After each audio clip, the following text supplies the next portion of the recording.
Алейкум ассалам, Имам алейкум ассалам. қалайсыз, амансыз ба? Aman aman. Ey ulan, imanға кел, намаз оқы, тура жолға кел, адаспа. Ey demeseliş bana.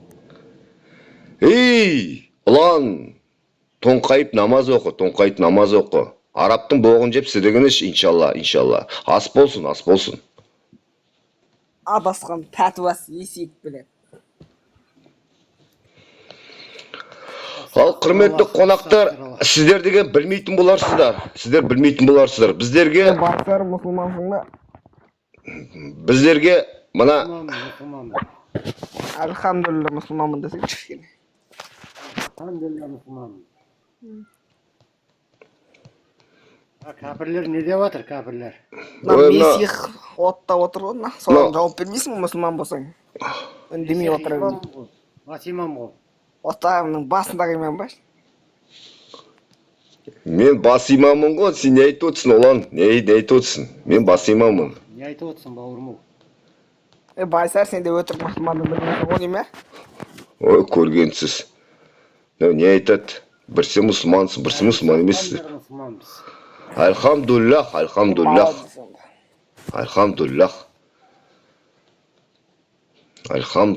мұсылманбыз, альхамдулиллах.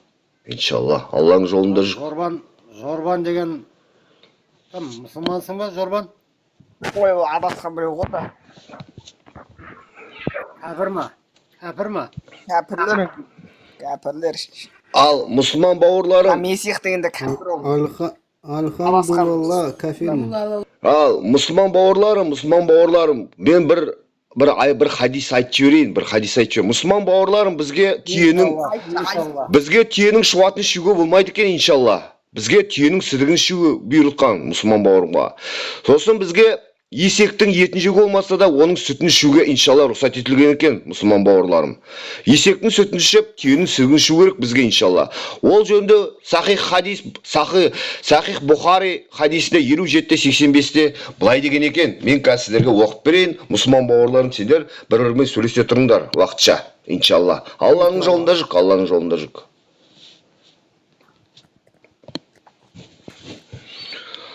Байсары ахи, мына ұлан деген мына шайтанға кішкене сөйлесіп, мына мен не істеп қойшы кішкене мына имандылыққа қарай шақыршы бұны.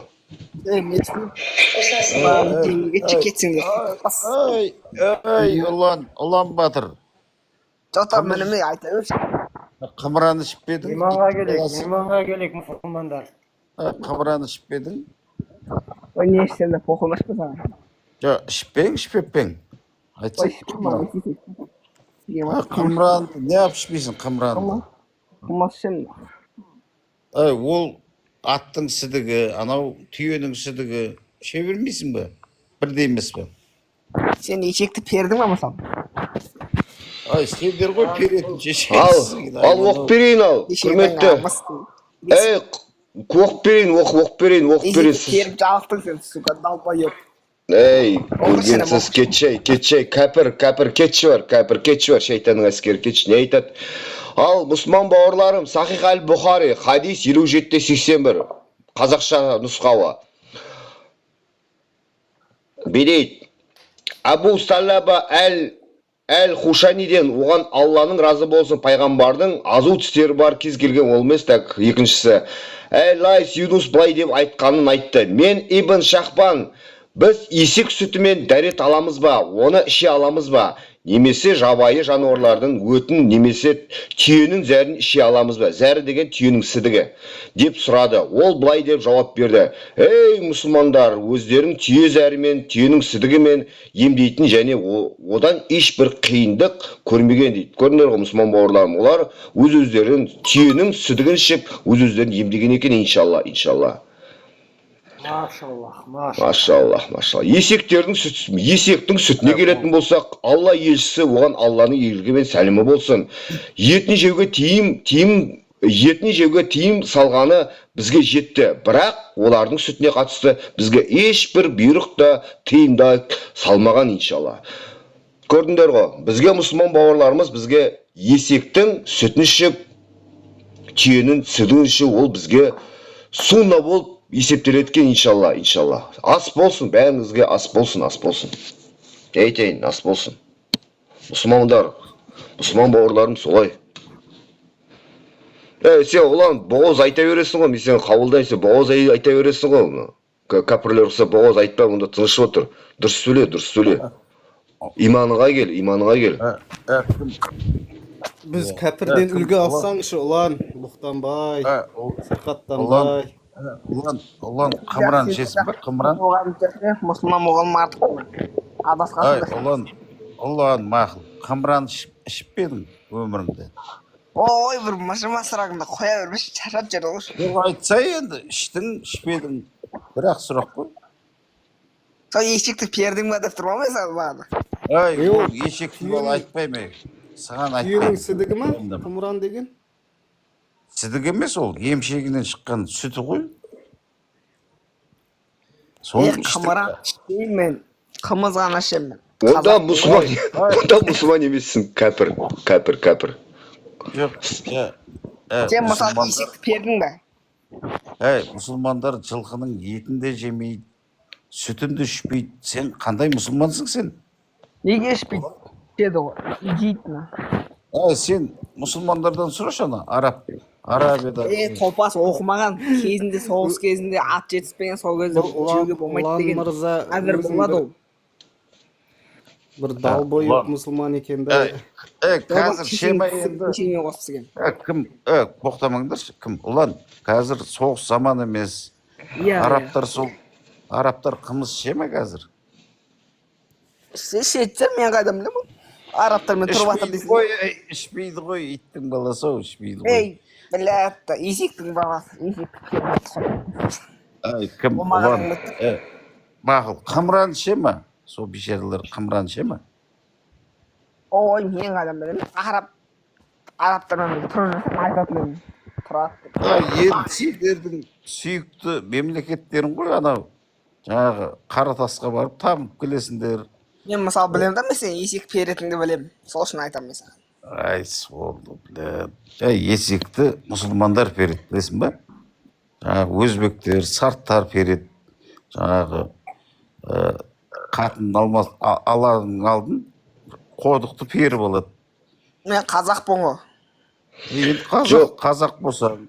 Жоқ, бұл деген кеттіңдер. бұл өтірік мұсылман. Ұлан, мен саған сұрақ қойыншы, мұсылман болатын болсаң, мен саған. Қабірде неше сұрақ болады? Қанша сұрақ болады? Қабірде неше сұрақ болады? Не қыласың, қанша сұрақ болады? Сен мұсылмансың ғой, сен білуің керек қой. Иманның неше шарты бар? Оған деген кәпір ма өзі, кәпір болып кеткен ба?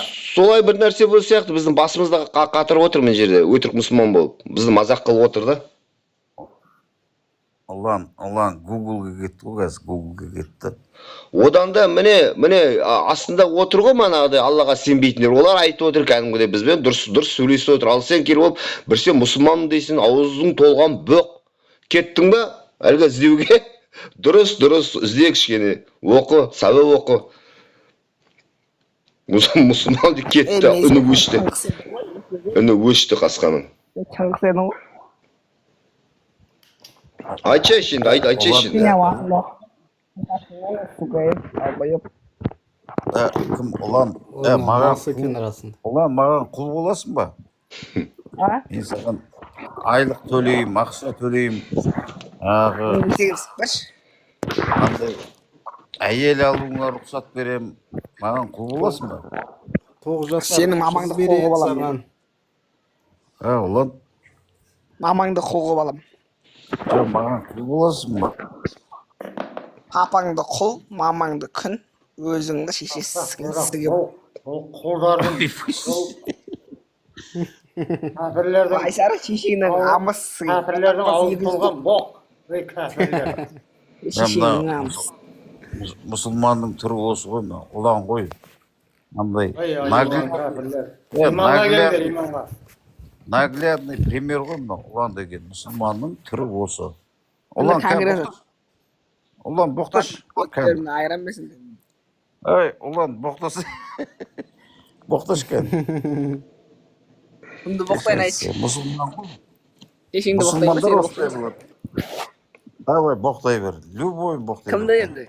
Кімді боқтайын айтшы. Еркек Менен басташы. басымен еркектердің Сенен бастайын ба? аңдыған не сұмдық Менен мынау? баста. Менен баста. Кән боқташы Ой, ұлан. Сен терпела демес едім о. Жоқ, боқтаса енді. Сен атақ. Чыңғыстың терпела екен бұрыннан білем. Ислам деген боқтықтан тұрады ғой. Боқтасай.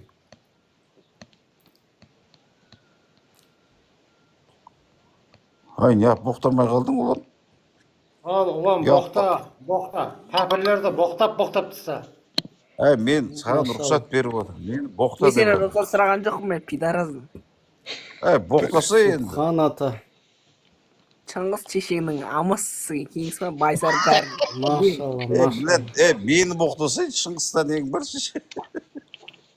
Мені боқтасай. Чыңғыстың бәрін ашып отқан далбайыпна. Бұл кәпірлердің тілі осындай бұл. Мына истинный мұсылман осы ғой. Сендер мұсылманның атын жамыл болсыңдар ма? Сендер ма? Сен мұсылман білген отқан, Мен күнам ерунданы, сендер өздерің ойлаңдар, сукаларына. Ұлан тілің жаман Сукалар. ұзын екен. Сука деген не екен білесің ба? Я. Не ол? Дейсе, бөліп тұр ғана. Қаншықтар. Аншықсың сен. Ұлан ұзын тілін қалай машықтандырып алдың сені?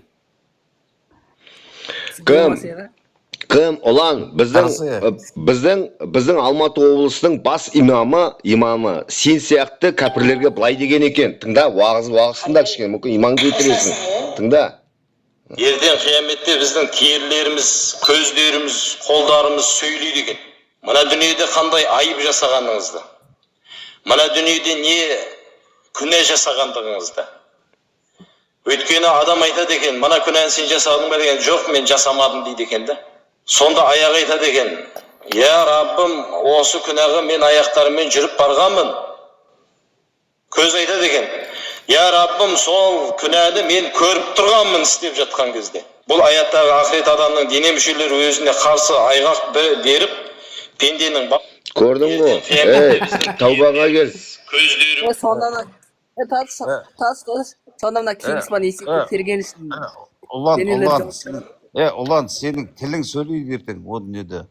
Біләт, мына тілім, есекті пергенің үшін есекті дейді. Маған естіп айтқызды ғой дейді, шешеңсіз. Ұлан, білесің ба? Тілің саған қарсы шығады сол кезде. Білесің ба? Бұттары бөлек, қолдары бөлек па сонда? Сондай ғой. Ұланның тілі сөйлейді. О дүниеде ұланның тілі айтады. Біләт, мен арқылы ұлан деген пидарас мен арқылы қоя сөз айтып өттім. Сол өзді не істейсің, айуан-ау? Ұлан, иманға кел. Астағфируллах. Мынандай кәпірлерді ортаға кіргізбеңдер. Иманға келіңдер. Елдің затын кәпірлер бұлар. Иманға келіңдер. Кішкене иманы бар ек. Бір имансыз мұсылманды кіргізсей. Байсары, жайлап иманын келтірмейміз. Жайлап иманы кеатырған сияқты ғой бұның енді. Не айтады ке, мүмкін? Байсары да мұсылман ба? Әрине, мен ақиын ғой, мешітке бірге барамыз.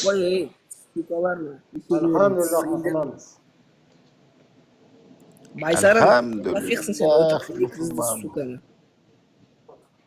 Мына кәпірді кіргізбеңдер. Мына кәпір қайдан кіріп кетті тағы да? Чал қанжадасың? Астағфируллах. Байсары, сен мұсылманың ғой сенің, Байсары?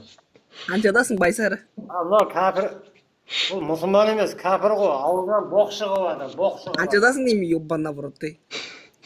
Астағфируллах.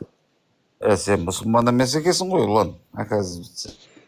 Кәпір ғой бұлар, кәпір, шайтанның әскері. Байсары қанжадасың деймін. Шайтанның әскері бұлар, шайтанның. Чал екесің, қорқып отсың ба, қорқпа тез. Ұлан, қаравал, Сауд Аравиясының ең басты ұстазы, бас имамы осы мұсылман әлемнің не айтқан сендер сияқты 200-ді мұсылмандарға не айтқан. Қаравал, тыңдап ал, оқы осыны. Оттай өрме, өтіріктен өтірік. Аузың деген дәретхана ғой, иншалла. Аузың дәретхана ғой. Не масқара мынау? Ал мынаны білесіңдер ма? Мына Сахих аль-Бухариден естідіңдер ма? Бұл жөнінде билейді. Манағыдай Мединада халық көтеріліп қырылып отырған ғой. Сонда біздің екі дүниенің сардары Мұхаммед пайғамбарымыз атқа мініп қашып кеткен. Осы ана жаққа барғанда сұрайды, қалай жеттің десе, бұл айтады, мына жылқы деген қатты жүгіреді екен, күшті жүгіреді екен дегенде, былайша айтқанда өзі ең бірінші қатты қашып кеткенін айтып тұр да сонда. Мына жерде сол нені жазылған сахих хадисте қалай қашып кеткен. Однажды, когда в Медине произошло паника, пророк одержал, одолжил нашего коня по кличке Мандуб, көзі көрмейді қасқа, резвый, и ускакал в нем. Вернувшись, он сказал, мы не увидели ничего страшного, но обнаружили, что его конь очень быстрый деп айтқан екен.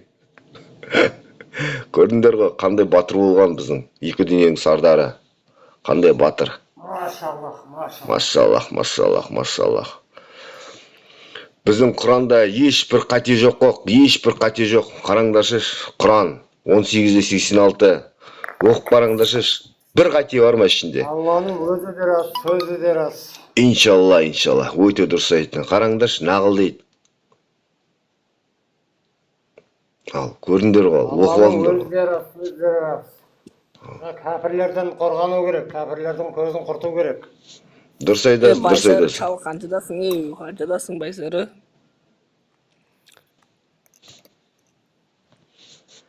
Ей, ұлан, иманға келтір, Құран оқы. Ұлан. Имандарыңды бұзат, шайтанның әскері. Менің қотағымнан үлкен жар олар.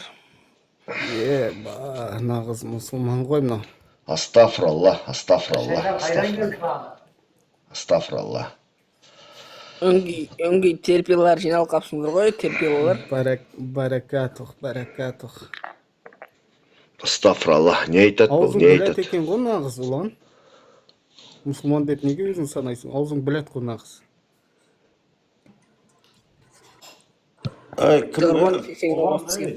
Білет, ұлан, маған құл болатын болдың ба, болмайтын болдың ба?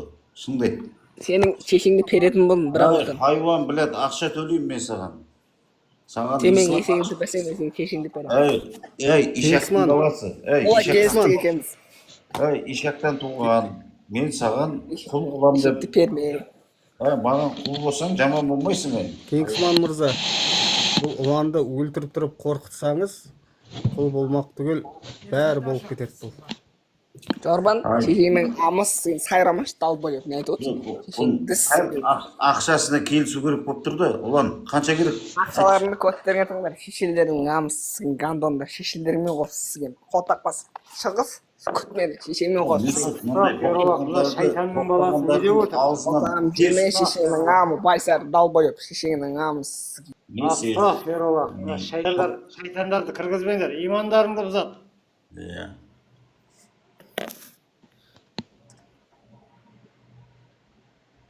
Тыныш болып қалды ғой,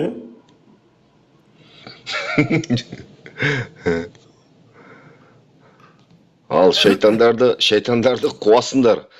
Ал шайтандар кетіп қалса тыныш болып қояды, тағы да болмайды. Ал шайтанның Алла тағаланың өзі жаратқан екен. Алла тағаланың өзі жаратқан манағы ұлан деген өзінің мақұлығы. Ол мақұлық Алла тағала сендерге көңілдерін көтеру үшін жаратқан бұл мақұлық ұланды алдыңдарда шығарып жіберіңдер. Бұндай ұландармен ойнап көңіл көтеруге өте ыңғайлы топас құлдар олар, иншалла. Менің сөзім емес ол, Алланың сөзі.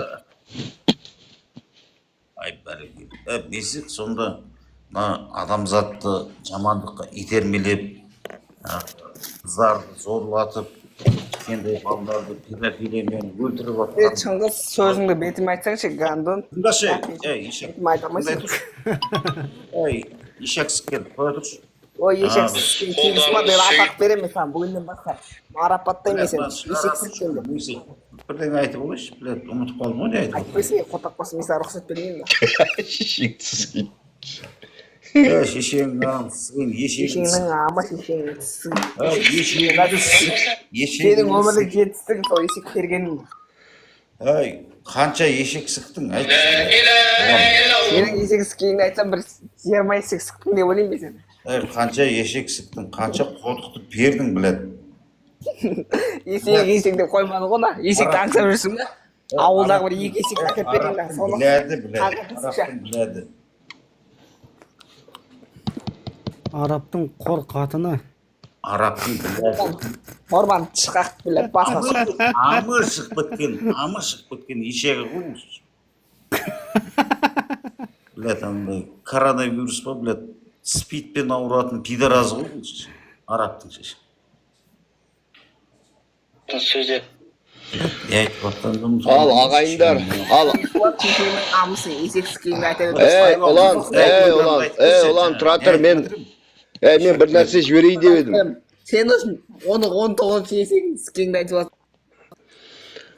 Иман келтіріңдер, тыңдайық, бір уағыз тыңдайық. тәтті. Яғни біз салт дәстүрді тірілтушілеріміз Кеңесманның қазақтың ұлттылығын көтеріп жүрміз деген сияқты тәтті сөздер айтады.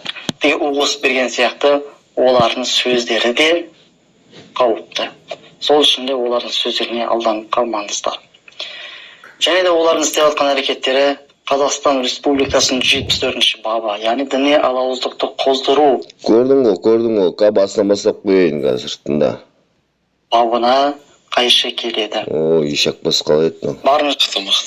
Барынша елдің ішіне Есілдері әйтеуір іріктелген кемшілік табушылар деп ойлап қалмаңыздар. Тәңіршілер ешқандай да ақиқатты деушілер емес. Тәңіршілер ешқандай да исламның кемшілігін табушылар емес. Керісінше исламға жала жабушылар. Иә, тәңіршілдер деп барлығын айтып жатқан жоқпын. Тәңіршілмін деп қой терісін жамылып жүрген қасқырларға айтып жатырмын. Ұлан сияқтылар. Өйткені олардың негізгі мақсаты қазақ халқын іштен шіріту. Қазақ халқы сексеуіл сияқты білесіздер, кең таралған сөз бар, сексеуіл сияқты сексеуіл ағашын бірін-біріне ұрған кезде ғана ол сынады. Сол сияқты қазақты іштен бөлінген кезде ғана қазақшылығынан айырылады. Соны білген үлкен күштер тәңіршіл сынды өзге де ағымдарды Қазақстанға кіргізді, Қазақстанның солай бірлігінен айырып жатыр. Енді тәңіршілердің бір-екі кемшіліктерін айтайын, бір-екі қауіп дейміз, қауіптерін айтайын. Ұлан, тыңда, сенің қауіпіңді айтайын отыр, Нұрлан, тыңда, сенің қауіпіңді айтайын отыр. Олардың бірінші қауіпі қазақтардың қаймағын алып бастау керек. Мына сүттің қаймағын алған кезде сылдыраған су қалады ғой. Сол сияқты біздің қаймақтарымызды алып тастап, біздің қазақшылық мәнімізді құртқысы келеді. Мысалы, олар айтады Абайды, Шәкәрімді, Мәшһүр Жүсіп Көпеев сынды біздің ұлы тұлғаларымызды араб құлдары дейді. Араб құлдар, яғни олар исламды насихаттаушы болған. Көрдің ғой, мына ұлан сияқтылар соның бәрін айтатын. Араб қол, марап қол дейтін, осы ұлан сияқты отқа табынушы оңбағандар, осы ұлан сияқтылар, ірткі салатын оңбағандар. Құлым рұқсат. Қайда құлым далбайсың ба? Сен папа менің құлымда. Мамаң күнім Құлым айт. Мен месихпін ғой, сен білесің ба, мен месихпін. Ана кеңсі мағынан сұрашы, қанша есек сықтың, соны айтпады ғой. Қанша есек сықтың десем, жасырып отыр ғана. Есек сықкен маған керек бетіна. Бізде сен мұсылмандықтың несі... Жауап бермей шықпандым ба, Қорқыз. 4 қандан осы маған жауап бере алмайсыңдар ма, дау бөптер ма? Шешелердің жаназасында Ұлан, бір әчке. Бұл өмірде харам нәрсенің бәрі о дүниеде халал ғой, білесің ба? Дәлелдеш, қайсы халал, қайсы харамайды? Қор қыздары бар 72. 72-сінде бере бересің. Үйтесің, одан кейін Қорғыздарын берген сен сияқты есек сіккеннен жақсы екен қонды? Жоқ, қоя тұр. Одан кейін барасыңда, тыңдасайшы, Ұлан, тыңдасай. Барасыңда, ертеңіне басыңда ұртпайтын шараптар бар екен. Соны ішіп аласың. Соны ішіп аласыңда қайтқан Ұлан, тыңдасай. Ішіп аласыңда, қайттан барасыңда 72 қорғызын андай пәк болып қалған қыздарды қайттан барып ұра одан мас бересің? болмайсың деген уағыз естімеп пе едің? Сауатсыз. Мас болмайсың ғой. Мас боласың ғой. Ертеңіне басың ауырмайды просто. Күнде ішіп жүрген бәле сияқты ғой, знай бола. Үйдесінде барасың да шегесің. 72-75 па қанша қорғыз бар. Пересің. Шыңғыс саған бір әңгіме айтайыншы. Мынандай ғой, ұлан. Кеңісі барып тұрады. Бір әңгіме айтайыншы. Жұмақта не бар айтшы, ұлан, айтшы. Қазір айтамын. Жұмақта не бар? Тек сіксу, Кеңісман. тек Қазір арақ айтамын, ішу. айбол аузың жасы Әйелдер қауымында арақ әйел ішу, тек қорғыздарын итеру, білет, андай археология, бір математика, физикамен айналысу деген бір армандарың жоқ па сендер? О жақта? Бәрі денемен айналсам ғой, братан. Дене шынықтырмен. Бір химиямен, бір нәрсемен айналысу, ғылыммен айналысу деген жоқ па? Кеңісман, сізге бір сұрақ қойсам бола ма? Шын жүректен қойшы. Қойшы, айналайын. Сіз туралы кітап жазсам бола ма? Өмір баяны. Жаз, айналайын, жаза ғой. Не деп жазасың? Бір 28 сықты деймін ғошым. Не дейді? 28 сықты ұланның қотаған сорды деп. Блядь, секстен басқа не айтасыңдар сендер? Қатыныңды қандырамайсың, есікті қадесің. Сендерде ғой, секстің бәрі сендерде. Жаңағы о деуге барасыңдар, қыздар күтіп тұрады. Соны періп аласыңдар. Сәл кетіп қалсаң, пәк болып қалады екен. Жүргесіңдер да барып, жаңағы өзен арақ ағып атқан өзенге барып, шомылып кетеді екенсіңдер. Рахат па? Әдем ма? Әдем ғой. Тема ғой. Бола ма? Жорбан шешеңнің қамысы сізге рұқсат бермеймін саған. Қайрам жемеш? Әдем әңгіме. Үлкендерге әңгімесі араласпа шешеңнің Ана қамысы. жұмақта дейді, арақ ішкенің арағың басты айналдырмайды, кайф бермейді.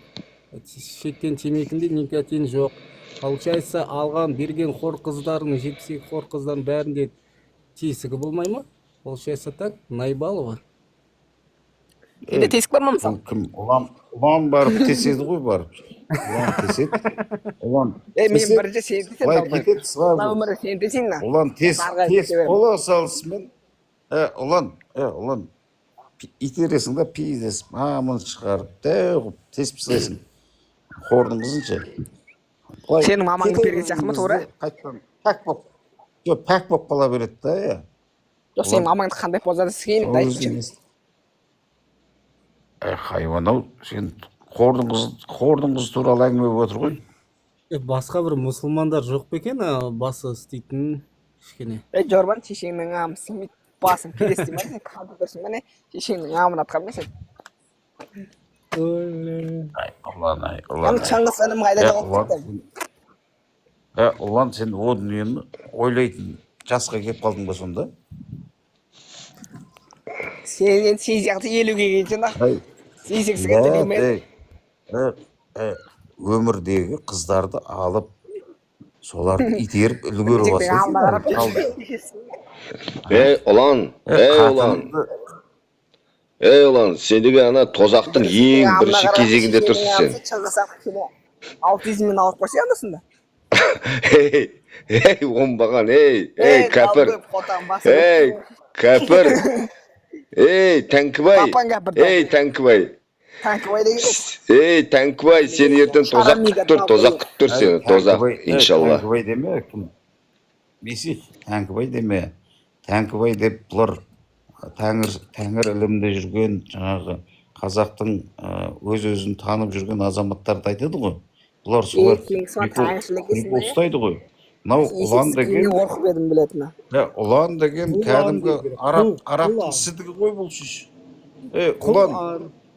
Ұлан, қанша арабтың татағынан пайда болдың сен, айтшы. Оны айтпай тұрып, мен бірінші оқиға айтып кетейін.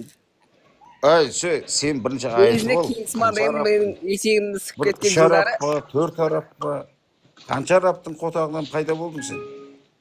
Мен қойды деді, сіккенді ғана білем мен. Шыңғыстың мамасын сіккен. Мамаңды қанша араб сігіп еді, соны айтсай. Сенің папаңды мен ақ сігейші. мамаңды қосып шешеңді тістегенде. Білет, папаң сігешті. Хайуан білет. Апаңды бауыздап Педофил мамаңды білет. күн қылтына. Педофил, мамаң Ұлан, кішкентай. мақлы, ұлан. Нағыз. Мақлы, ұлан, ұлан. Қожасың ба? Шынды айтшы, қожасың ба? Қожа емеспін мен. Ассалаумағалейкум. Ассалаумағалейкум. Қонақ келді.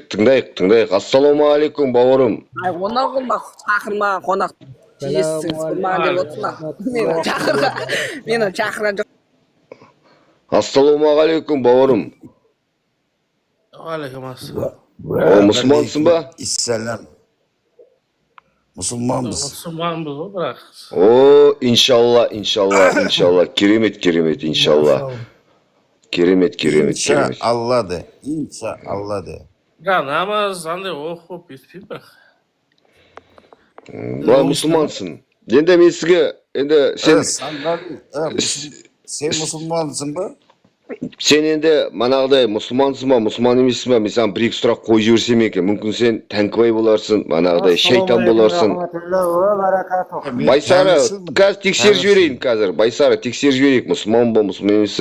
Мына сөйлеп отырған жігіт, бұл деген манағыдай әлгі тәңкібайлар бұлар отырған, тәңкөштер. А мұсылман бауырым, Тәңкібай. мұсылман бауырым, Кәпірлер ма? Педофил. Шайтанның әскері ма бұларда? Ешака yok мұсылман desek бауырым, bola ма? мұсылман Ешака бауырым, yoktар. мұсылман бауырым, сұрақ қояйын деп едім саған. Қабірде неше сұрақ болады? Ондай бар білмеймін бар ғой. Онда мұсылман емессің осы. Иманның неше шарты бар? Ондай нәрселерді білмеймін. Айттым ғой, намаз ондай оқымаймын. Тамақ ішіп болғаннан кейін мұсылман не істеу керек? Сәнғали, білет, Сәнғали, сен Дәрет сындырғаннан кейін мұсылман не істеу керек? Дәрет сындырғаннан кейін. Қотақпас, шыныңды айтшы. Бүкіл мұсылманның шартымен өмір сүріп жүрсің ба сен?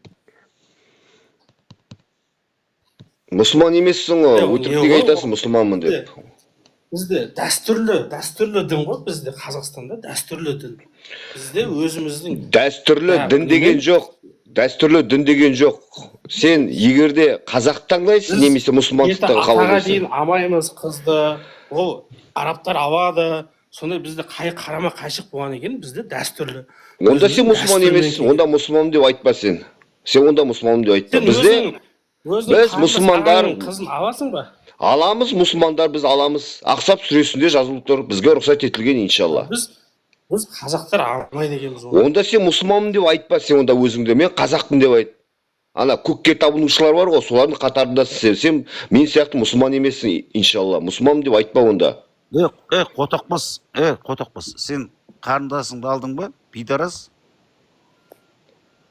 Айтшы. Түсініпсің ба?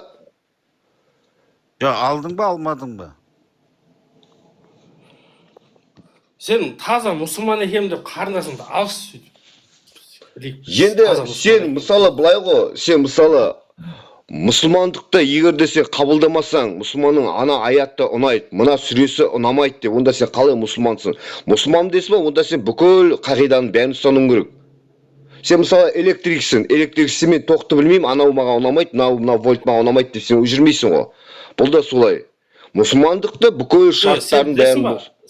Сен Құран кәрімді мойындайсың ба? Сен Құран кәрімді мойындайсың ба? Саған сұрақ қойайық, сен өз сүннитсің ба, шиитсің ба, өз қандай бағытына келесің өз?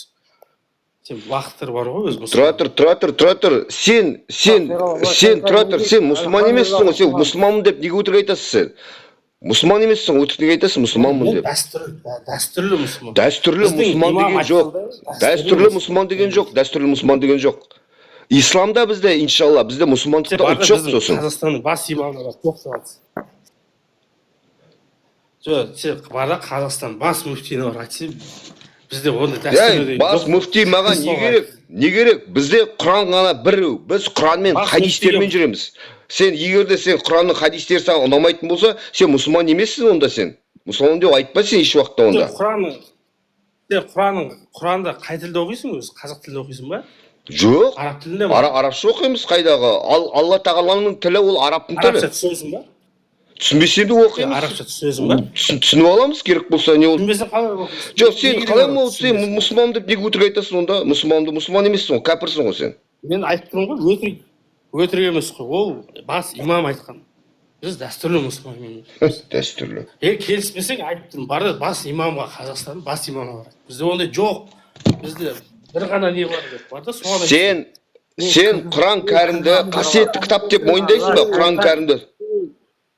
Қанғали шайтан. Ассалаумағалейкум рахматуллахи фарахату деп кірейік те, содан кейін қазақтың жерінде Алейкумассалам. қазақша сөйлеп жүрген, қазақтың суын, ауасымен демалып, суын ішіп, нанын жеп жүрген, қай-қайдағы біреудің ертегісіне сеніп, өз тілінен жеріп жүрген ақмақтарға бір салам. сонымен дәстүрлі мұсылмандар жоқ дейсің ба Қазақстанда сонымен? Исламда дәстүр, мәстүрге бәрі қарсы. Біздің қасиетті имандарымыз, ұстаздарымыз айтып атқан жоқ па? Домбыра харам деп. Егер де кім деген ұлтымен мақтанса, ол деген әкесін бар тасағын тістесін деген иншалла. Сен айтып отырсың, мұсылмандықта ұлт жоқ. Ұлт жоқ мұсылмандықта. Керемет айттың, керемет. Міне, мына жерің ұнады маған. Керемет. Мұсылмандықта ұлт жоқ. Сен егер де кім, бауырым, сен мұсылмандықты қабылдайсың, немесе қазақтықты қабылдайсың. Егер қазақтықты қабылдайтын болса, иншалла, сен мұсылман емессің. А егер мұсылмандықты қабылдасаң, иншалла, сен өзіңнің, мен сияқты, өзіңнің қарындастарыңды алып, ағайын тума туыстарыңнан әйел алып, сен өзіңнің келінді алуға рұқсат етіледі, иншалла, бізде шариатта солай. Түйенің сүтін ішуге рұқсат етіледі бізге. Есектің сүтін ішуге бізге рұқсат етілген иншалла. Ал егер сізге ұнамай ма ол? Жылқының етін жейсің ба? Ол харам бізге. Сен шайтанның әскеріненсің. Екінші, сен өзің бір мұсылман емес сияқтысың ғой, походу. Әңгімелерге қарағанда. Мен өтірік айтып отырмын ба не? Дәлелдеп берейін хадистерімді айтып отырған, астағфиралла. Не айтып отырсың? Сен сол ешектің сідігін ішіп жүрсің ба енді? Ішіп жүрім, иншалла, ішіп жүрім. Әрине ем ғой. Ішіп жүріп. Өтірікті құлақтан жібересің, отырып. Әдемі кетті. Мен мұсылманмын. Мен есектің сүтін ішем. Ал түйенің сүтін қазақтарға сатам, шуатын сідігін өзіме алып қалам. Өзім ішемін. Ол бізге сүндет. Ол сунна біз үшін, иншалла, мұсылмандар үшін. Машаллах. Машалла, мағадис. Ол дейді. Дәстүрлі мұсылмандықты қайдан шығарында? Дәстүрлі мұсылмандық жоқ, иншалла. Тек қана Алланың сөзі бар Құранда, қасиетті Құран кәрімде болды. Оның хадисі бар. Ал сен егер де дәстүрің, мәнісүрің керек болса, бар әкеңнің бар тасағын тісте онда. Иншалла. Бізде дәстүрлі мұсылманбыз. Біз өйтіпшіз. Жеті атаға қараймыз, бізде рулар бар. Жеті ата. Исламда жеті ата әруақ. Ол бәрі харам, бауырым. Дұрыс айтасың. Иманға кел, бауырым, иманға кел. Дұрыс айтасың. Біз сол үшін дәстүрліміз. Бізде дәстүрлімізге қайшы келгендіктен. Өзімізге келген аламызды. Тыңда, мен саған Құранның, қасиетті Құран кәрімнің сүрелерін оқып берейін. Тыңда сен. Иманға келерсің мүмкін. Егер де өтірік айтып отыр десең, екінші қолыңа телефонды ал, дәлелдейін мен саған. Міне, қасиетті Құранның сөзі, ол Алланың сөзі, иншалла, Алланың сөзі. Қасиетті Құран 33-ші Ахзаб сүресі, иншалла, Алланың атымен бастаймын. Ей пайғамбар, расында саған мәхрлерін берілген жұбайларыңда Алла саған нәсіп етіп иілігіңде болған күндерді сенімен бірге көшіп келген әкеңмен туысқан ерлердің, әкеңмен туысқан әйелдердің, шәшеңмен туысқан ерлердің, әрі шешемен туысқан ерлердің қыздарын халал қылдық деген иншалла. Көрдің ба, бізге халал екен. Ұнамай ма? Бар, кет бар. Мұсылмандықтан шық, мұсылман деп айтпа, иншалла. Машаллах. Алланың жолында жүр, ойнап жүрген ештеңеміз жоқ. Ол қасиетті Құранның сөзі, менің сөзім емес. Қасиетті Құранның сөзі. Құранның сөзі ол Алланың сөзі, иншалла, Алланың сөзі. Алланың өзі де рас, сөзі де рас. Дұрыс айтасыңдар, мыналар бар ғой, керемет дұрыс айтып отырсыңдар екеуіңде. Міне билейші сендер сияқты кәпірлерге оқ берейін тағы бар. Қасиетті Құран кәрімнен менің сөзім бе, сол Алланың сөзі. Алланың сөзі Құранда жазылған, иншалла. Тәубаға келтіріңдер, тәубаға келіңдер. Тәубаға келіңдер. Ей, адаспаңдар құлдар, адаспаңдар. 22-де 19 Құран, қасиетті Құран. Бұл Раббылары жайында таласатын екі топ. Олардың арасында кәпір болғандар үшін оттан кейіндер кесіліп, бастарына қайнаған су құйылады деген, иншалла. Сенің басыңа қиямет күні қайнаған су құямыз. Қайнаған су құямыз. Тыңдап ал. Міне, қасиетті Құран кәрімде 47-те 4-те бидеп жазылған, иншалла, бидеп жазылған. Кәпірлермен шайқаста кездессең, бастарын шауып ал. Ал егер әлсіретіп алсаң, бауыларын қатайт. Қазір не істейші, дұрыс көзім көрмей жатыр асқа. Соғыс ауыртпалығын тастағанша не рахмет, не төлем ал, немесе салық ал. Төлем ал деген, салық ал деген. Міне егер солай Алла қаласа, олар өз кек алар еді. Бірақ кейбіреулердің басқаларын арқылы сынамақшы еді. Алла жолында өлтіргендердің амалдарын еш уақытта босқа жібермейді деген, иншалла. Алланың жолында сендер сияқты кәпірлерді өлтіру керек. Алланың өзі де рас, сөзі де рас. Мұсылмандар, иманға келейік, иманға келіңдер, иманға. Кәпір, маған ал дейді. Дәлгі дәстүрлі ислам дей ма? Астафралла. Ай, Байсар ақи, ай, Талғат ақи, есіңдер оны шайтанның не айтып тұрған дәстүрлі ислам деп қояды, иншалла. Онда сен қалай дәстүрлі исламмен домбырлаңды сақылап шайтанның несін жейін деп педің? Шайтанның домбырасымен? Иншалла, не айтады бұл? Кәпір. Кәпір. Қалай өмір сүреді, жұмадан басқа Шайтанның әскері ол, шайтанның әскері. Жұма күні мүбәрәку ғой, қалған күндер шүбәрәку. Жұма күні мүбәрәку бұларға. Қалған күндер шүбәрәку. Ей, дәстүрлі мұсылман тыңдап ал тағы. Қасиетті Құран сүресі, 9-шы сүре, Тәуба 29-шы аят. Тыңдап ал, 9-9-да 29. Жаттап ал, жазып ал.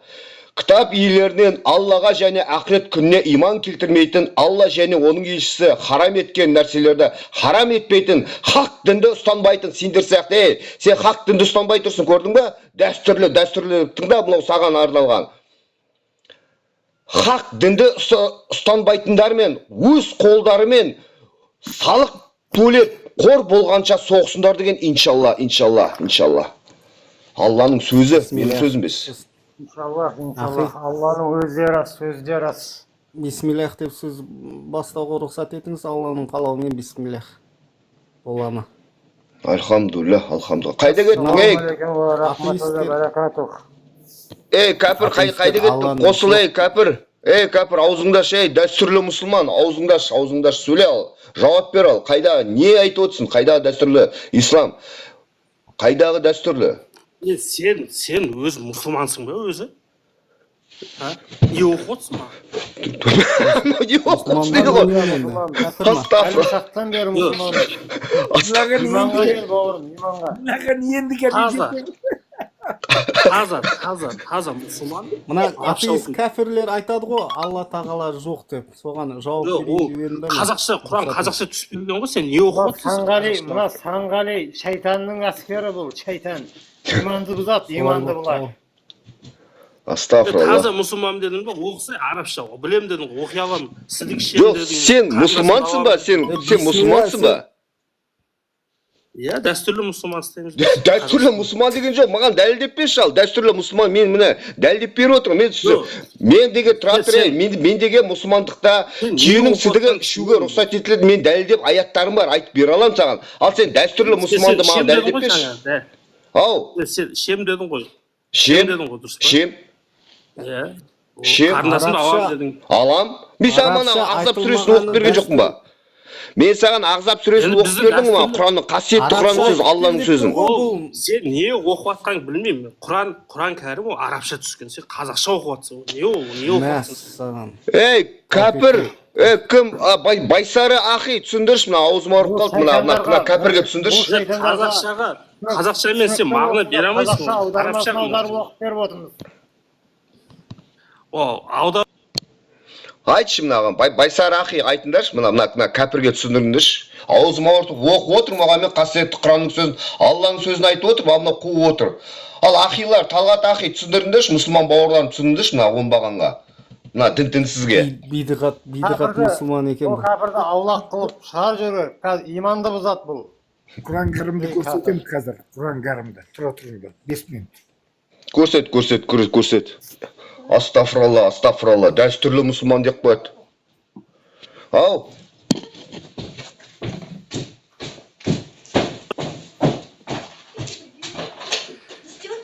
таза арабша оқи аласың ба? Алла тағала арабша оқымасаң да түсінеді, оның миы бар ғой, жетеді ғой. Таза мұсылман арабша оқу керек. Ол перевод ол дұрыс. Ол өтірік ол кім айтты саған? Кеше біздің ұстазымыз Нұржан ұстаз Ысқақтың несінде шыққан кезінде айтты. Таза мұсылмандар таза өз мәнін түсіну үшін арабша оқу керек. Ол Есітші? переводында өз ойын қосып жіберуі мүмкін. Арабша қайдан білемін, түсінбейтін шын қазақ оқып жатырмын, мұсылмандарда өтірік көп оқып қой, мысалы, бұған не дейсің? Арабша білмейтін қазақ мұсылмандар бар ғой. Енді мен айтып тұрмын ғой, оларға бізде қалай дәстүрлі. түсіндіресің? Бізде дәстүрлі. Бізге түсінбейтін нәрсе, ұнамаған нәрсе біз алмаймыз. Ой, Сандырахман, бисмилля. Мына Құран кәрімді бар ғой, мына Құран кәрімді. Муфтият өздері утверждать еткен мынаны. Сендер үшін бар ғой, осы Құран кәрімді сатып алдым мен.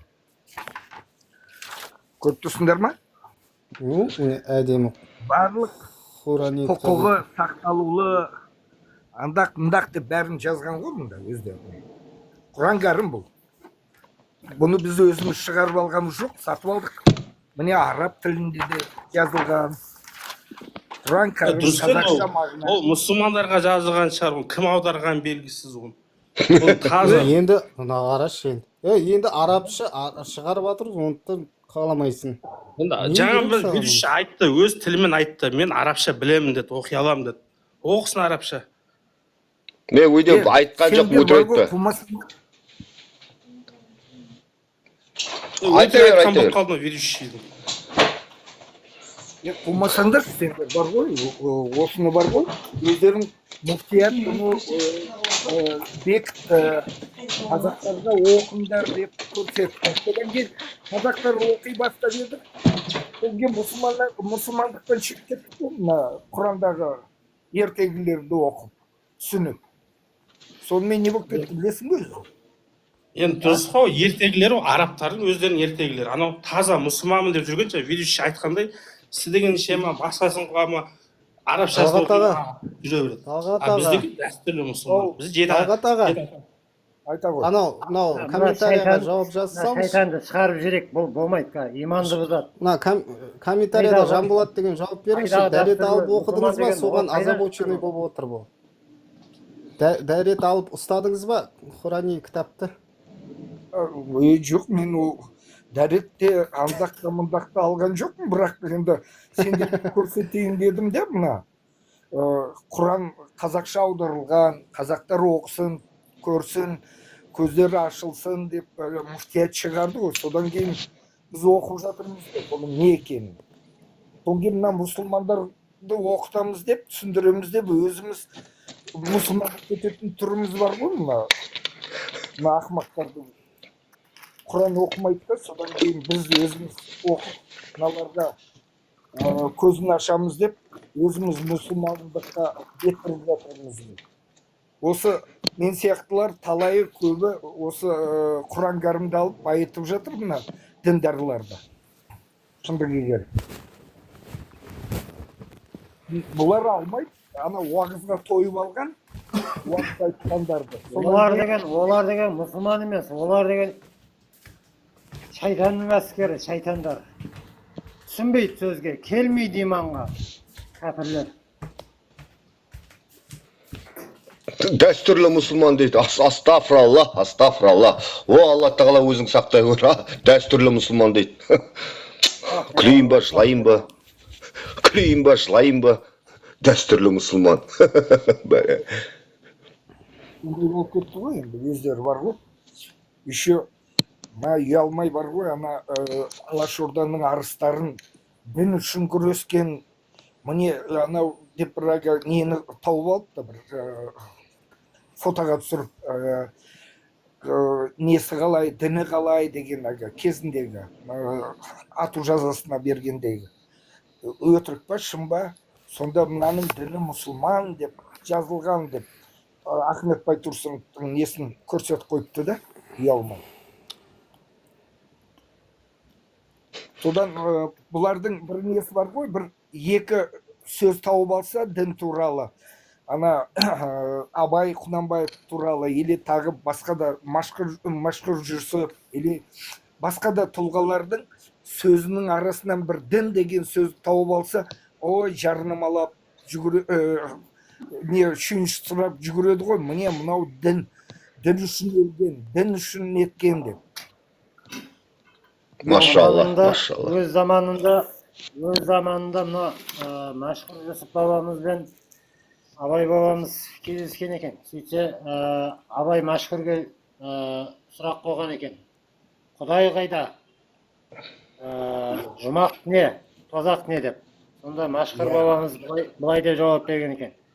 Абайдың құдайын білмеймін, мен құдайым жүрегімде деп. Жұмақ дегенің алғаның жақсы болса жұмақ, алғаның жаман болса тозақ деген екен. Иә.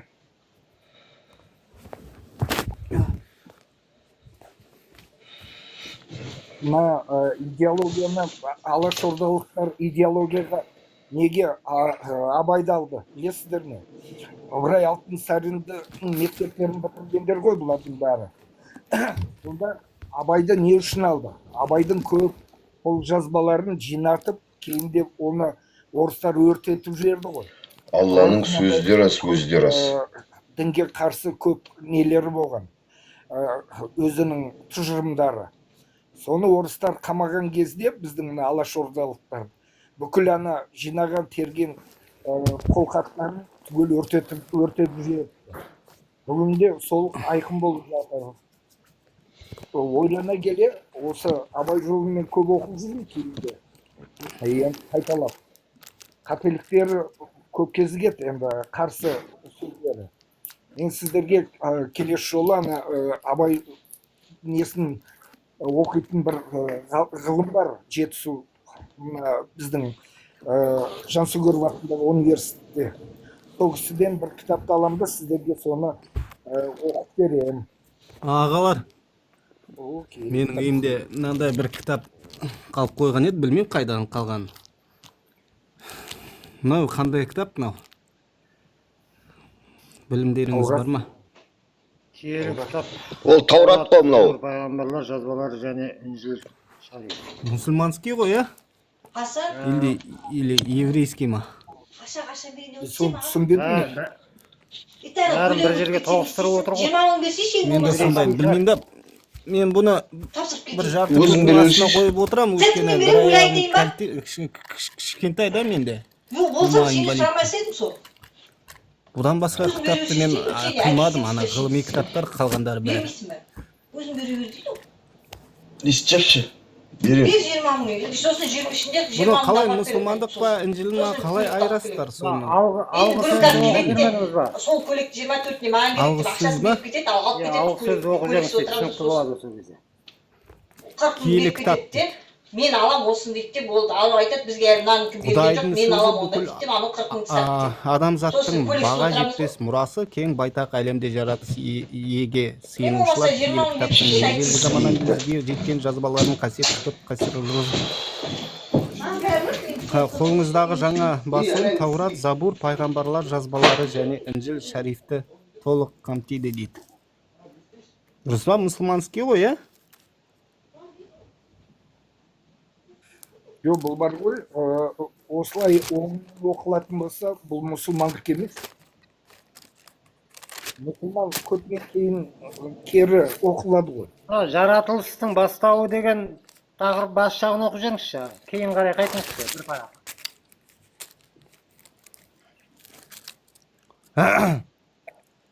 Жоқ, бұл емес, келесі бетте жаратылыстың бастауы. Жоқ, келесі.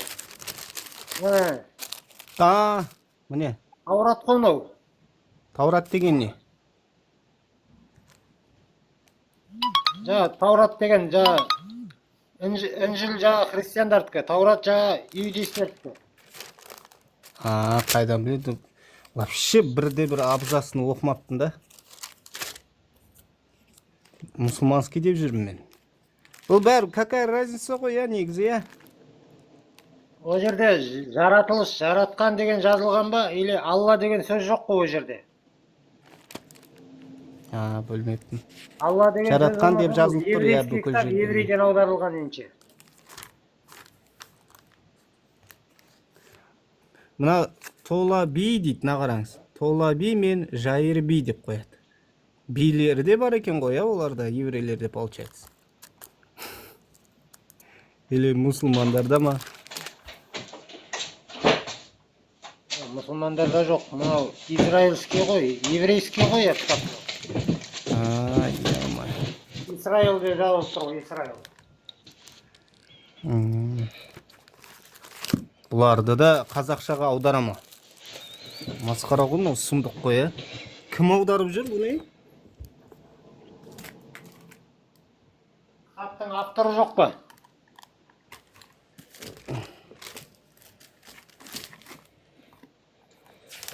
Карталар бар екен, мына қараңыз. Автор таппадым. Еврейский жазу, мынау? Еврейский.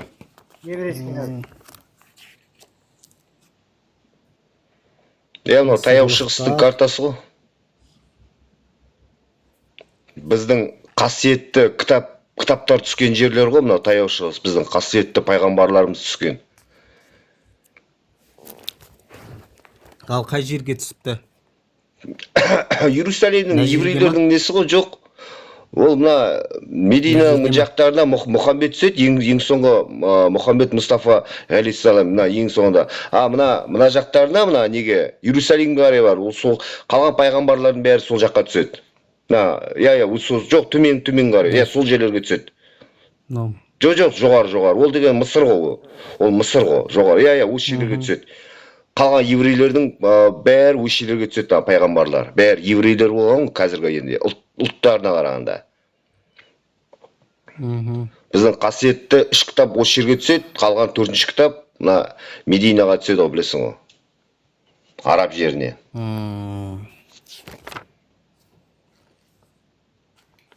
Манаса дегені, Манаса дейді. Манаса. Енді мынандай Арабтарда бар ғой Манаса деген.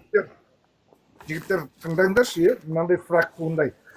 Екінші дүниежүзілік соғыс аяқталғаннан кейін еврейлерге Алисиманың жанынан бәленбай ақшаға жер бөліп береді. Ал оғанға шейін еврейлер ол жерде тұрмаған. Енді сұрақ туындайды. Еврейлер сол кезде қайда болды олар? Қай жерде өмір сүрді? Негізі сол жерден шыққан шығар еврейлер.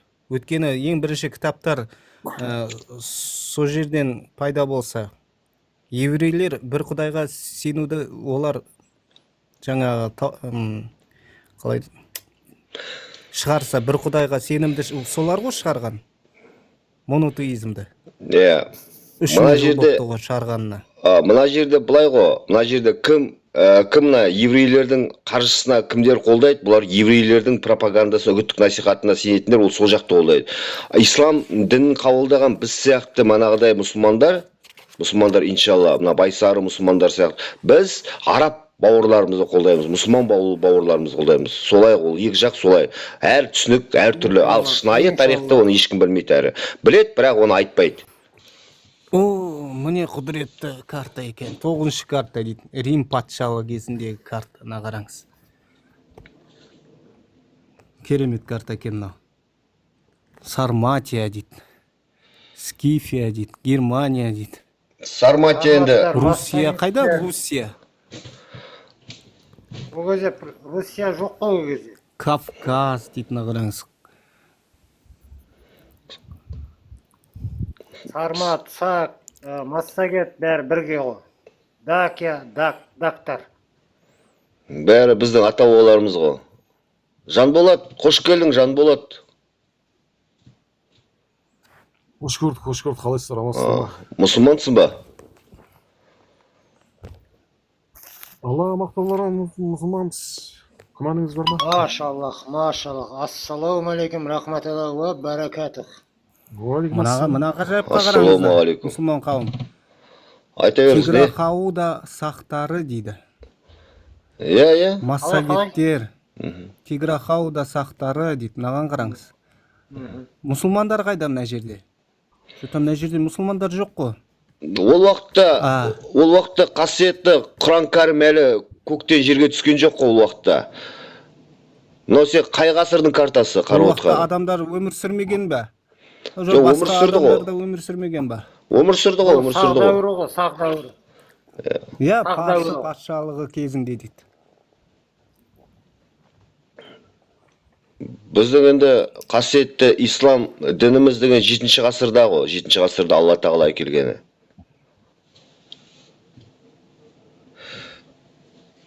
Христиандықта ол уақытта жоқ ау деймін осы. Ол уақытта христиандарда жоқ сияқты. Інжіл жоқ сияқты ол уақытта. Ал Таурат бар. Таурат болды ол уақытта. Ол кезде тангерианство мен зарастризм бар. Мына қараңыз. Мына кереметіне қараңыз. Біздің заманымызға дейін 521 жыл. Ал қайтесіз. Демек 2046 жыл бұрын. Христианство бірінші ғасырда сөз ғой, бірінші ғасырда христианство. Бұл христианство дейінгі заман. Байсар ахи, мені бауырым Жанболатқа сұрақ қойайын деп едім. Мүмкін ол мұсылман емес, өтірік ана тәңкөйлер болар. Мен сұрақ қой жөнетші. Жанболат, ертең бәріміз бұл дүниеден о дүниеге өтеміз. Сонда Алла тағаланың неше сұрағы болады екен? Сол, мына күмәндан отырсыз ба, аға? Ау, Мұсылманға күмәндан отырсыз ба сонда? қазір енді білесің ғой, манағыда әлгі шайтанға табушыларда. Мұсылман деп келіп алады эфирге. Иманды бұзады. Есіңіз кім? Мағди. Махди, жас. Мен сияқты ма? Мен сияқты? Мұсылманмын деп кіріп ал. Жанболат, қиын емес қой, жауап берсеңіз. Егер де мұсылман болсаңыз, сізге ол қиын болмайды. Енді сұрақ қояды ғой, енді сұрақтар бар ғой, жаңағы Құдайың кім дейді, пайғамбарың кім дейді, жаңағы кітабың не дейді, осындай сұрақтар қояды жалпы. Енді сіз нақты жауап беріңізші, сіздегі ана әлгі нелер сияқты жауап беріп тұрсыз ғой. Былай жалпы түсінікті қылып айтып беріңіз, мұсылманша айтып беріңіз, мұсылманша. Енді айтып беріп отқан жоқ па сізге? Раббың кім дейді сізге? Дұрыс па? Раб деген не ол жалпы? Құл.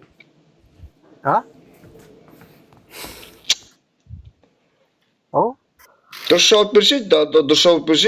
Мысалы, бірінші сұрақ нағыл деген сұрақ болады. Бірінші сұрақ не деген сұрақ? Енді айтып отырмын ғой, Раббың кім? Раббың кім сенің?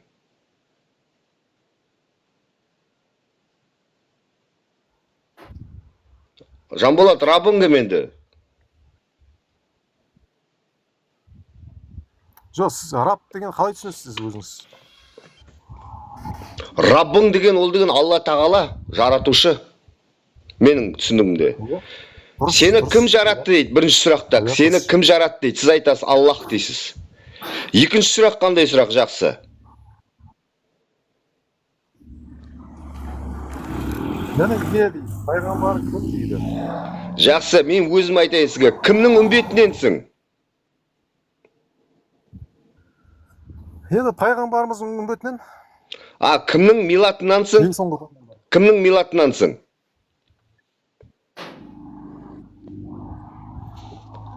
милат деген қалай түсінсек болады оны?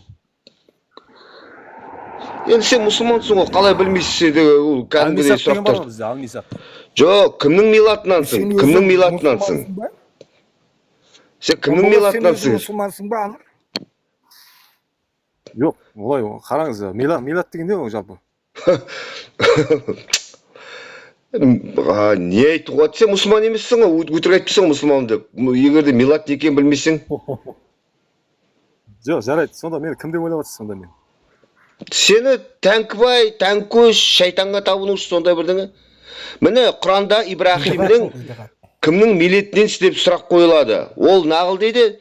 Сен ол манағыдай Жоқ, түсініп тұрмын ғой, сіздің Жоқ, түсініп тұрмын, оны милат деген не мағынасы жалпы, соны түсініп берсеңізші маған. кімнің ұлтынансың? Кімнің ұлтынансың? Солай қазақшалап айтсаңызшы, милат деген қазақшалап Енді мұсылманша айтып тұр ғой мен саған мұсылманша. Жоқ, қазақшалап айтсаңызшы. Ибрахим пайғамбардың ұлтынанбыз деген сөз. Түсінсеңіз. Сен сонда кімнің ұлтынан деп айтасың?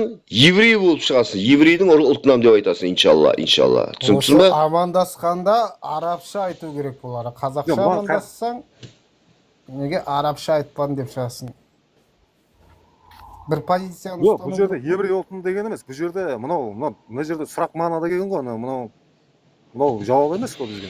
Жоқ, тұра тұрыңыз. Ибрахим пайғамбардың ұлты кім? Енді ол кісілер енді не деп келеді жаңа? Ханиф деп келеді, Ханиф деп келеді. Жоқ, ұлты кім? Ибрахимнің. Мұхаммедтің ұлтын білесің да, кім екенді? Сен кім? Мұхаммед пайғамбардың ұлты кім? Ол жерде факт бар ғой енді. Тұра тұр енді, Мұхаммед пайғамбардың ұлты кім? Кімнің милләтінен деп сұрақ келеді, сол кезде айтасыз. Сәлем Ибрахим. Сіздер негізі мұсылман емес, мұсылмансыздар ма жалпы? Альхамдулилля мұсылманбыз. Ибрахим пайғамбарымыздың ұлты еврей. Сен кім? Бауырым, сен өзің білмей тұрсың ғой. Сен кімнің үмбетінен дегенде, сен Мұхаммедтің үмбетінен деп жауап бересің. Мұхаммедтің ұлты кім болған? Ол араб болған, араб. Ал кімнің милатынан десе, сен айтасың. Ибрахимнің милатынан деп жауап бересің. Ал оның ұлты кім болған? Оның ұлты еврей болған, иншалла. Еврей? Иншаллах, машаллах. Мұхаммедтің ұлын айтайын ба? Байсар ақи, не ал дейсің?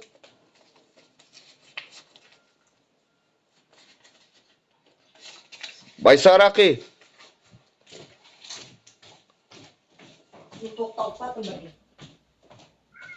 Нені? Естіп жап. Айтып отырмын ғой мен. Мен айтып үлгердім. Бәрібір емес пе?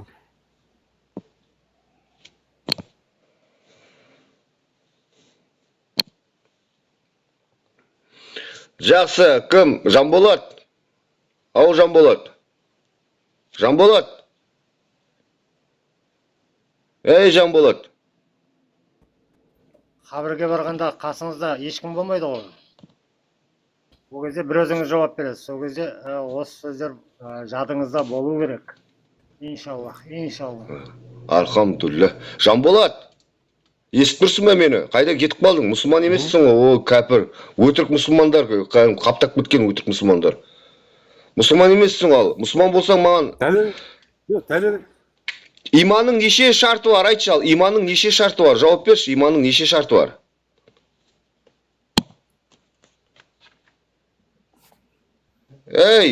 Қайда кеттің? Қайда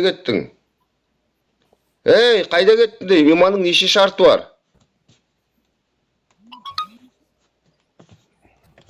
О, кәпірлер, өстет, өтірік мұсылмандар, көрдіңдер ма?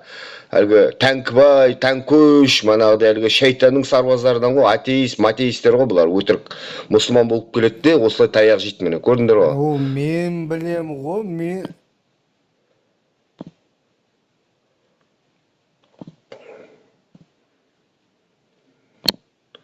Көрдіңдер ғой, білмейді.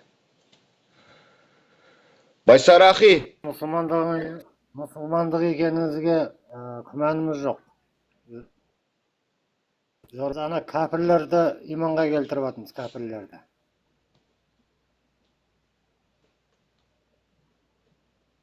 Соны айтам. Жарайды, жақсы дұрыс. Иманның шарттарын білмейсіз, иманның шарттарын білмейсіз. Жақсы. Ведущий, Айта бер. дұрыс сұрақ қойып жатсыз, негізі шығып кетті. Я, енді мен сізге ең соң бір сұрақ қойып жіберейін. Ал, мысалы сен дәрет сындырғанда неше тасты қолданасың? Дәрет сындырғанда.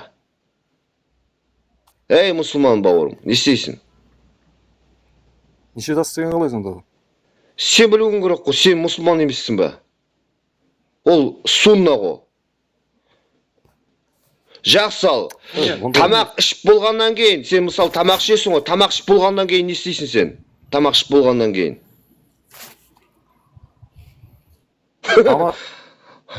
Ай, Байсара ахи, көрдің ба? Мұсылман емес екені көрінді. Көрдің ба? Ондай да сұрақ бола ма?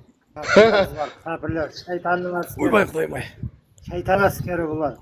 Астағфираллах, астағфираллах. Өтірік шайтандар. Көзін ашу керек қой, ведущий ахи. Ал, иманыңды айтшы ал. Иманыңды айтшы ал. Иманыңды айтшы ал. Иманыңды білесің ба? Жоқ, неге мұндай сұрақтар?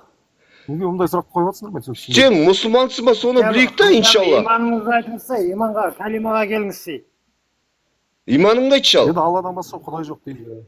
Жоқ, ал маған қазақша айтпа. Кәдімгі арабша айт. А? Арабша айт маған. Иманды қазақша айтпайды, арабша айтады. Ла илаха илlallah Мұхаммад. Қалай? Ассаламу алейкум рахматулла ва баракатух. О, ассаламу алейкум, Дуча, мұсылман бауырым, мұсылмансың ба? Ай, бұл да кәпір. Бұл да кәпір ма? Ал, мына өтірік мұсылман болып шықты, көрдіңдер ғой, өтірік мұсылман болып шықты. Аллахтың әскеріміз. Ал сен, Жанболат, сен деген истахар айтасың ба сен? Истахар айтасың ба? Күнде неше мәрте истахар айтасың сен? Неше рет сен күнне истахар айтасың мұсылман ретінде? Кешірім ба, истахар деген? Бұл мұсылман емес қой мынау. Сол айтам. Истахардың қазақшалап айта берсеңші, не аласыз соны? Айтып тұрмын ғой, кәпір деп айтып тұрмын ғой. Міне тәңкөш па, бірдеге, мынау атеист па, бірдеге дым білмейді. Иншалла. Иншалла. Байсара ахи, көрдің ба? Бұл өнер шайтанның әскері көбейген, шайтанның әскері. Истахар деген не ол? Қазақта ондай сөз жоқ қой. Сен мұсылмансың ба? Субханаллах, субханаллах. Сен мұсылмансың ба, Дуча? Субханалла деген не ол? Қазақта ондай сөз жоқ қой. Субханаллах. Біз мұсылманбыз, бізде ұлт жоқ, бізде мұсылманбыз. Мұсылманда ұлт болмайды.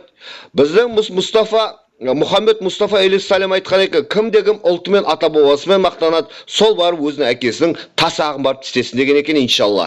Бізде мұсылмандықта ұлт жоқ, біз бәріміз бір бауырмыз, мұсылман деген бауырмыз, иншалла. Байсара ақи, дұрыс айттың ба?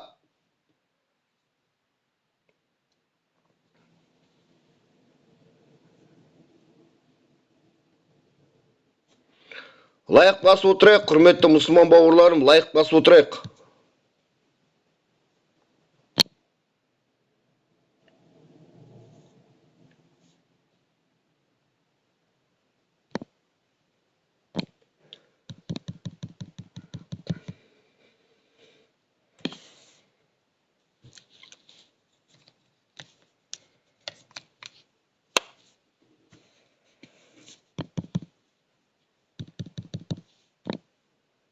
Алло! Естімей қалдым, не болып кетті?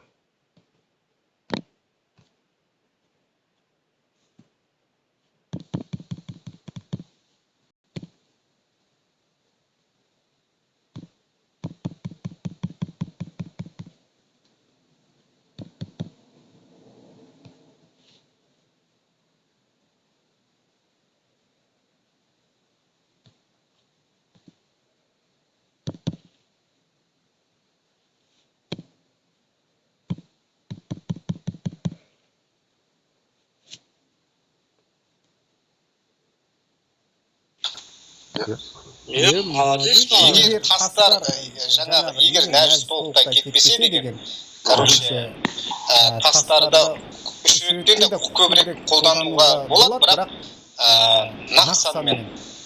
Жеті таспен. Жарайды, жақсы. Ондай ол сүннет қолдану. Жоқ, қазір қолдан.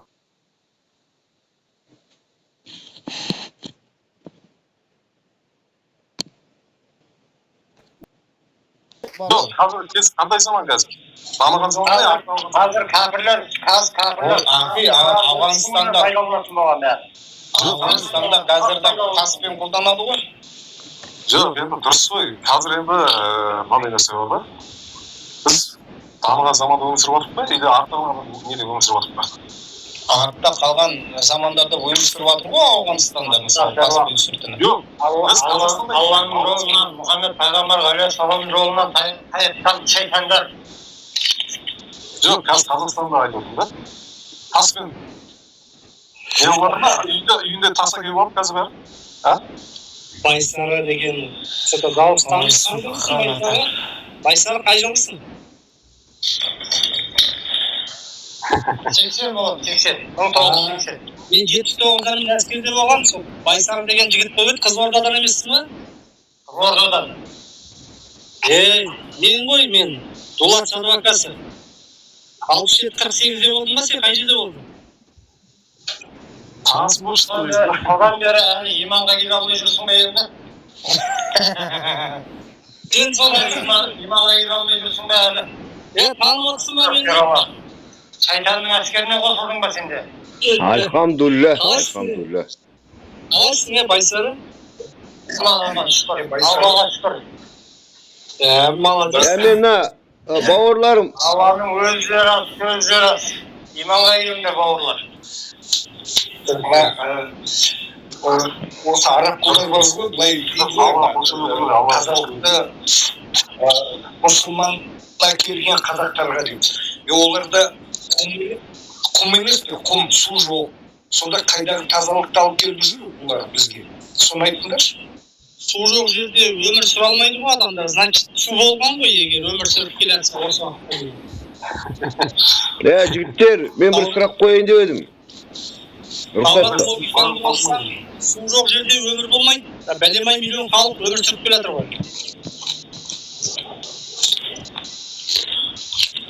Аузын жабып